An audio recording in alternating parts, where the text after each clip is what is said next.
Another way of monetizing your investment in real estate is, of course, selling your Selling your property. property. Yes. Okay? You bought your unit for how much? Again, 1.9.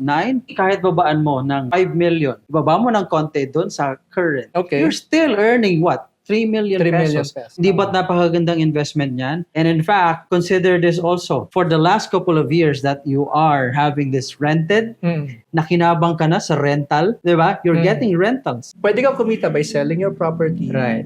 Pero na kumita ka na rin Yeah, sa if you think about it, Yes. kumita ka na rin kasi nagparenta ka. So Yes, you're yes. getting rental monthly. Now, when you decided after 10 years, you're monetizing your property by selling it, okay? Yes. Selling it now with, of course, bigger or, higher profit. price, with profit. Profit, Let's yes. say, for our figure na pinag-usapan kanina, you bought it for 1.9 million. Now you're selling it for 5 million, even lower than the market price at the moment. And yet, you already earn from your monthly rental. Yes. And kung tutusin, yung 3 million na yon, hindi mo naman talaga siya binigyan ng sobrang effort. Right, Kasi inintay mo lang siyang mag-appreciate. right. Hindi tulad ng mga ex natin, di ba? Inaantay natin mag-appreciate. Pero, although yes, 2014, 2015 siya. Sabihin natin ng 10 years. Pero saan mo naman pupulutin yung ganong kalaking value na 3 million, di ba? Sabi nga nila, money doesn't grow on trees.